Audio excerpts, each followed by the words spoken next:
que ya se suman a esta transmisión de Sin Censura. El querido Eric Gutiérrez, el hermanito Eric Gutiérrez, director de Sin Línea MX, analista, ya le decía, miembro de esta familia Sin Censura, siempre dispuesto a dejar la víbora chillando. ¿Cómo estás, Eric? Te saludo con mucho gusto. Buenas tardes. Mi querido Vicente, muy buenas tardes, muchas gracias por la invitación y aquí andamos saludando como siempre a todos. Gracias, querido Eric, y déjame saludar también al doctor Eduardo Sabugal, quien también está dispuesto, siempre dispuesto a cumplirle a la audiencia de Sin Censura. Querido Eduardo, te saludamos con mucho gusto. Buenas tardes. Hola, ¿qué tal? Buenas tardes, Vicente. Buenas tardes, Eric. Un saludo a todo el auditorio. Ya estamos aquí listos. A ver, ¿qué está pasando?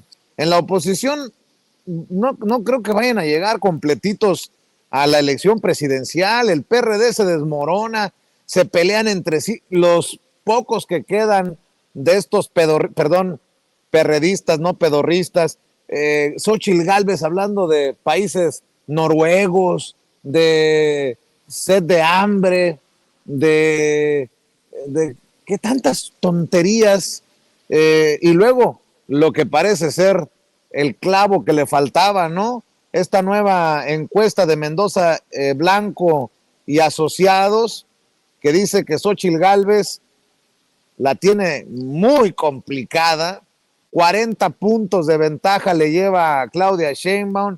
Y ahora, ¿para dónde vamos, mi querido Eric Gutiérrez? Por cierto, también en la oposición mediática, algunos ya están en la lona, ¿no? Los Loret exhibidos, la propia Carmen Aristegui, hoy a la que le metieron un gran raspón en la mañanera, Azucena Oresti exhibida.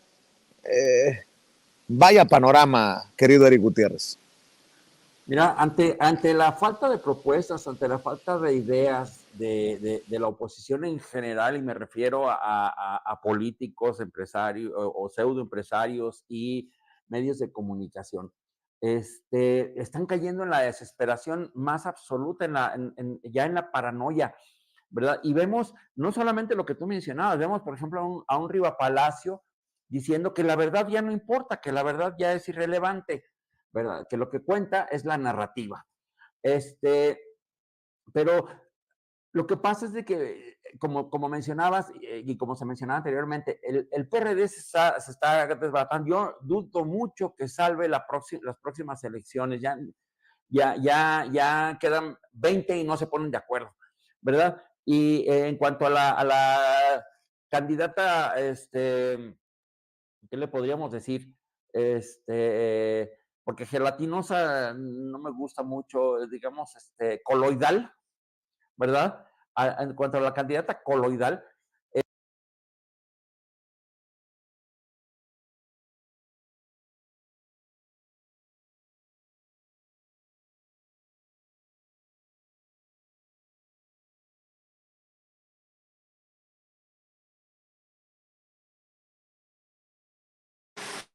Creo que hemos perdido la conexión con el querido Eric Gutiérrez. Nada más confírmenme si me escuchan, compañeros.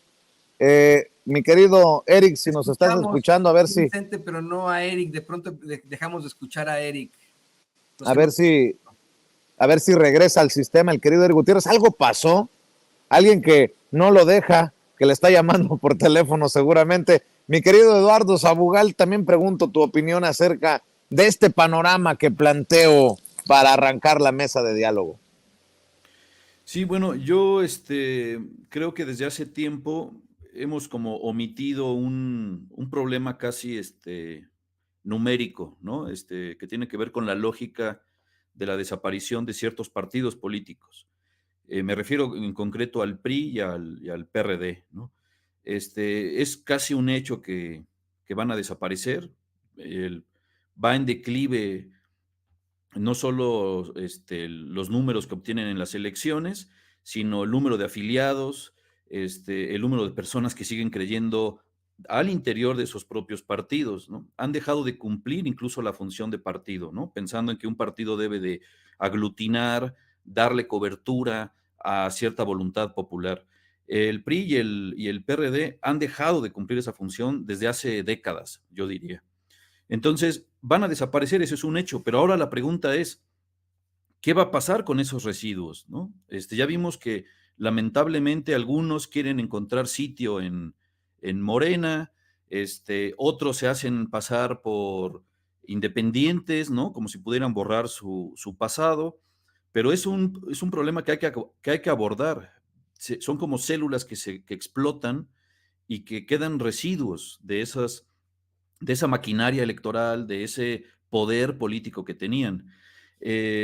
Quizá por eso sería interesante pensar más allá de lo partidista, ¿no? Pensar más bien en qué momento la cobertura, si es que la tenían, la cobertura social o política al menos que le daban a ciertos grupos, cómo tendría la cuarta transformación que suplir o cubrir a esos sujetos históricos que ya el PRI y el PRD ya no van a cubrir.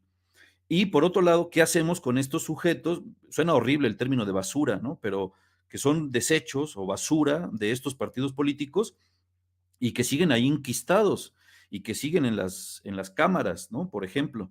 Entonces, el plan C de votar masivamente no solo tendría que ver con poder darle cauce a las reformas que propone la Cuarta Transformación, sino también desechar esos residuos de estos partidos que van a implotar muy pronto. Implotar muy pronto. Bueno, creo que más pronto que tarde. Ahí sí suscribo, querido Eduardo Sabugal. Voy nuevamente contigo, Eric Gutiérrez, para escuchar el cierre de tu exposición, de tus comentarios sobre estos pedorros, perredistas, perdón, que ya se andan peleando por el último huesito que puedan. Y eso podría también llevarnos a pensar que por tener fuero, entendió el que entendió, mi querido Eric Gutiérrez.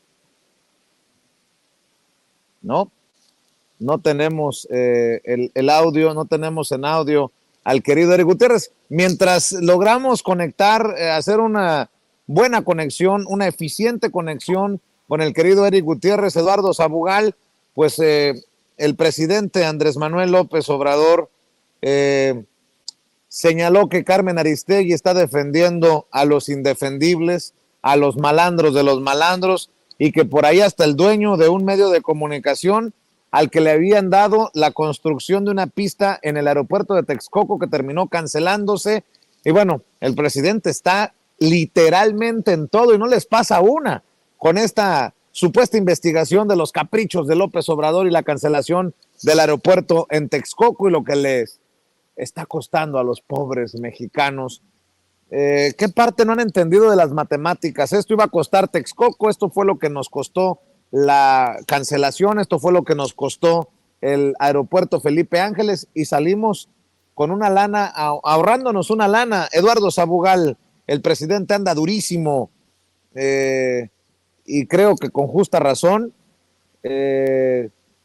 repeliendo agresiones o dardos mediáticos.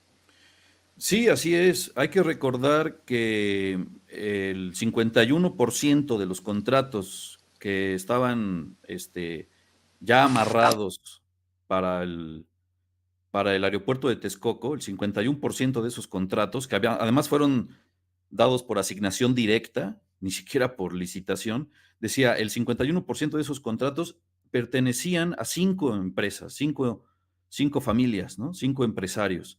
Y uno de esos es el que mencionó, sin decir su nombre, pero es el que mencionó hoy en la mañanera cuando decía que Carmen Aristegui, a lo mejor sin saberlo, que yo creo que sí lo sabe, defendía a un empresario que es dueño del Grupo Imagen y que, bueno, es dueño de un montón de cosas, ¿no? De hospitales, de carreteras, de cárceles, o sea, administración de cárceles incluso, ¿no?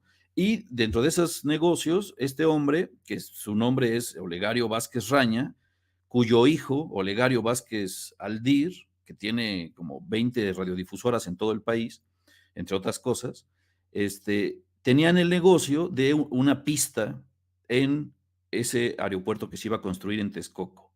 Entonces, hasta Andrés Manuel dice, pues, ¿qué tiene que ver un medio de comunicación con una pista de aterrizaje, no?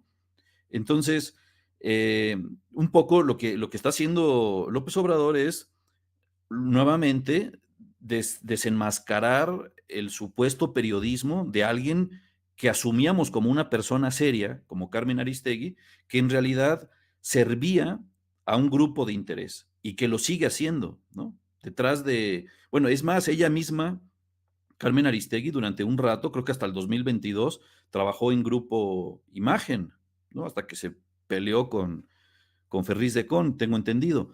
Pero detrás de, o sea, siempre hay que ver de parte de quién, ¿no? Entonces, detrás de esos ataques de Carmen Aristegui por un supuesto reportaje sobre el aeropuerto de Texcoco, el frustrado aeropuerto de Texcoco, pues detrás de eso está Olegario Vázquez Raña, que es realmente el que mueve los hilos.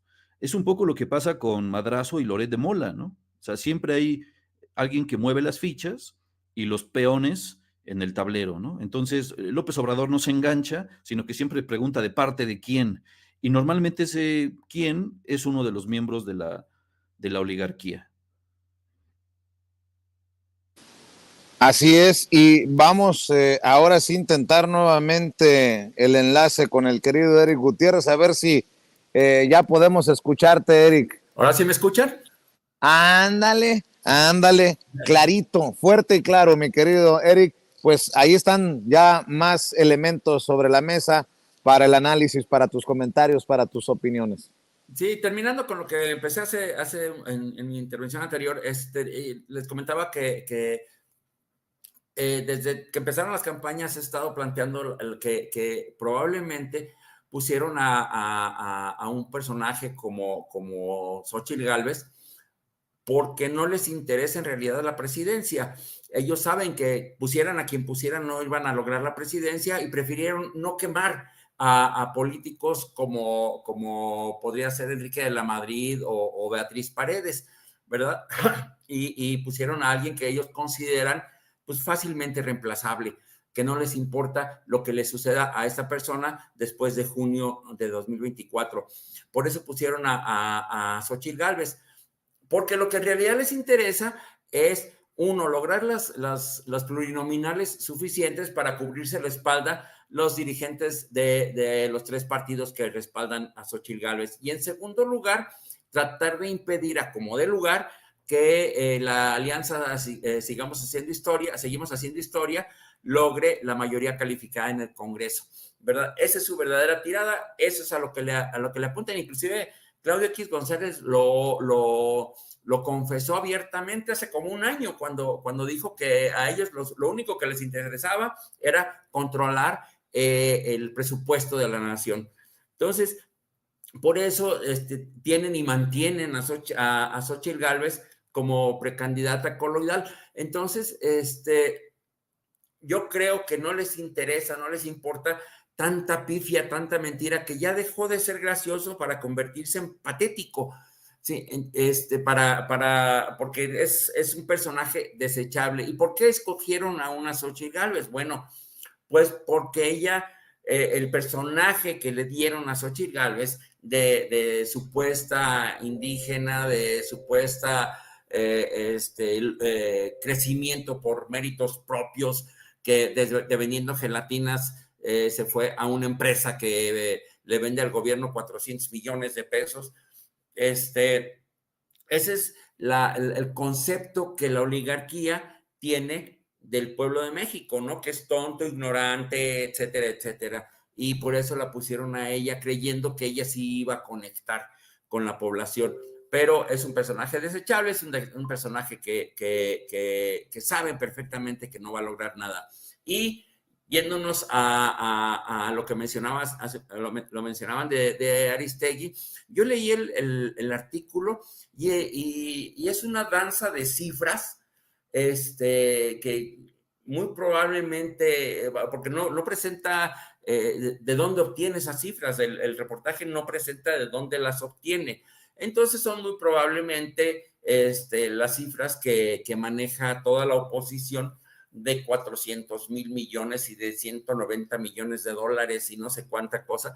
Y todo el reportaje, pues es una danza de cifras nada más. y toman declaraciones, por ejemplo, el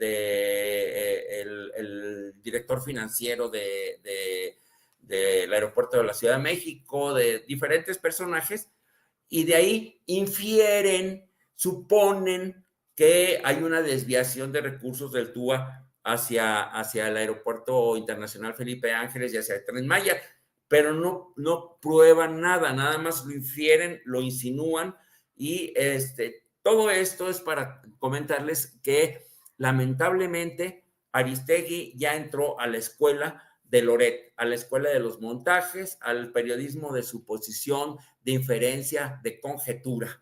Entonces, muy merecido el raspón tan fuerte que le puso esta mañana Andrés Manuel a Carmen Aristegui, ¿verdad? Porque ya, como toda la prensa opositora, ya se desesperó, ya tiene el mismo discurso de Loret, tiene el mismo discurso de Dóriga, ya tiene el mismo discurso de Riva Palacio, ya todos los podemos perfectamente encajonar en ese parámetro, incluyendo al círculo rojo tan famoso de hace tiempo, ¿no? A Aguilar Camín, ¿verdad? Y todos ellos, ¿verdad? Que hablan de una dictadura muy chistosa que se somete al pueblo todos los días y que puede ser vencida por los medios democráticos. Así es, y para cerrar esta mesa de diálogo, si me permiten poner este tema para el análisis de ustedes, querido Eduardo Sabugal, querido Eric Gutiérrez, el presidente Andrés Manuel López Obrador no le sigue el rollo a Maru Campos, que básicamente dice que dejen de hacerse pendejos en el gobierno federal, encabezado por el presidente Andrés Manuel López Obrador. Y bueno, en el tema de seguridad, creo que hace bien el presidente, pero yo sé que es lo que estaban esperando personajes como Lili Téllez para, por ejemplo, comentar en redes sociales: la gobernadora de Chihuahua, Maru Campos, tiene razón. Andrés Manuel López Obrador no cumple su obligación de proteger a la población ante los criminales. AMLO, como víbora de cascabel, distrae con su lengua viperina y traiciona a las personas, las deja indefensas y las asesinan, dice Lili Téllez. Ahí está viendo usted el tuit. Mi querido Eduardo Sabugal, voy contigo para que me des tu opinión. Creo que hace bien el presidente, creo que es cachetada con guante blanco no caer ahora sí que en provocaciones, querido Eduardo. Sí, bueno, primero da risa, ¿no? Que Lili Téllez hable de víboras de cascabel, ¿no? Yo creo que se mordió la lengua. Pero bueno, yo creo que ni siquiera vale la pena hablar de Lili Téllez. Yo más bien creo que la gobernadora Maru Campos se va a arrepentir de lo que dijo, porque además fue una entrevista banquetera, ¿no? Así fue una ocurrencia cuando lo dijo. Yo más bien creo que estaba enojada con la secretaria de Seguridad Pública. Vi la entrevista, esa banquetera que le hacen, donde ella dice que dice que el gobierno federal se hace omiso o que se hace pendejo, ¿no? Así lo dijo. Bueno, a mí me parece que esto marca la diferencia de estatura política que tiene una mujer como ella y alguien como Andrés Manuel López Obrador, que inteligentemente no se engancha, dijo: yo no voy a contestar groserías, ahí no hay ningún tipo de diálogo, el gobierno federal está haciendo lo que se debe de hacer, Rosa Isela Rodríguez no es García Luna, hay diferencias, no somos iguales, y en una de esas están jugándole chueco en Chihuahua a la propia gobernadora, ¿no? O sea, alguien la está mal informando o la quieren culpar a ella, y entonces desesperada dice esta tontería en una entrevista banquetera. No creo que ni siquiera lo haya pensado mucho. Yo creo que fue un error del cual se va a arrepentir profundamente.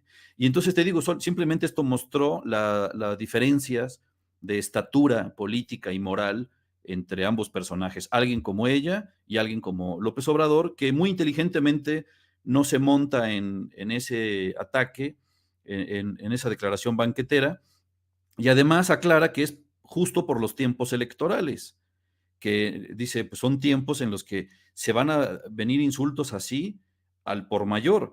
Y el Reforma, no solo Lili Telles, sino que hasta el Reforma también le dio eco a ese insulto, ¿no? Y también habló de este lenguaje de López Obrador, yo creo que mandándole una indirecta a Xóchitl, diciendo que los que hablan con groserías creen que así tienen más, son progres buena ondita, dice López Obrador, sintiéndose revolucionarios porque mentan madres y ofenden, y dice López Obrador, eso ya no, el pueblo ya está informado, el pueblo está en otro nivel de conciencia, y yo creo que así es.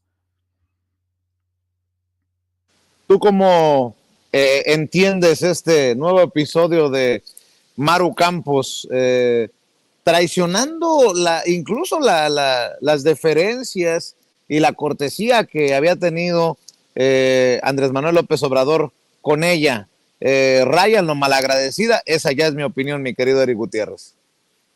Sí, mi querido Vicente, fíjate que desafortunadamente estamos viendo cómo el discurso de la oposición va cada vez más abajo, va bajando. Estamos viviendo una involución política de la derecha que nos está llevando a una xochilización de todos los actores políticos de la derecha. Y esto es preocupante porque realmente no, es una oposición que no nos merecemos los mexicanos, ¿verdad?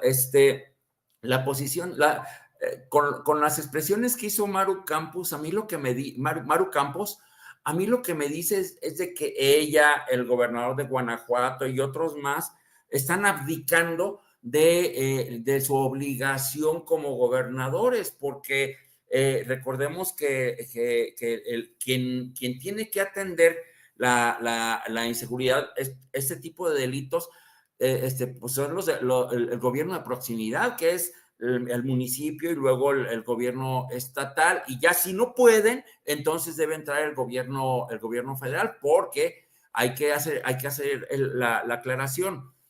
Ninguno de esos delitos es del fuero federal hasta que un juez no lo califique como tal. Entonces, no es nada más porque digan, es que sabemos que son delitos de crimen organizado y sabemos que utilizaron armas de uso exclusivo del ejército. No. Todo eso tiene un protocolo y tiene que ser primero presentado por el Ministerio Público local y luego analizado por un juez y luego declarado como delito federal. Entonces, lo que está haciendo Maru Campos es abdicar de su obligación de defender a los ciudadanos. Entonces, si con estas expresiones nos damos cuenta que ella está cediendo el poder a la federación, entonces, uno, ¿para qué quieren que sea un estado libre y soberano? Y dos, ¿para qué quieren una gobernadora? Pues sí, definitivamente. Mi querido Eric Gutiérrez, ¿por qué no cerramos invitando a la audiencia de Sin Censura a tus esfuerzos desde diferentes trincheras, querido hermanito?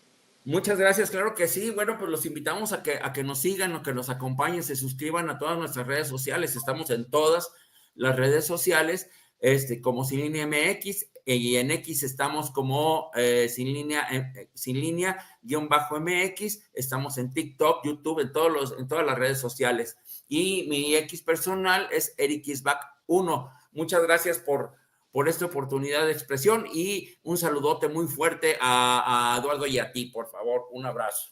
Gracias, mi querido Eric, mi querido Eduardo Sabugal. Cerramos también con la invitación para la audiencia. Gracias, Vicente. Estamos en lo que antes era Twitter, ahora X, como @perifonia_R, ¿no? @perifonia_R. Y bueno, un gusto, como siempre, compartir la mesa con Eric. Un abrazo para ti y para Eric, Vicente. Nos escuchamos pronto. Claro que sí. Gracias, Eduardo. Gracias, Eric. Estamos al pendiente para otra mesa de diálogo en este espacio libre como el viento.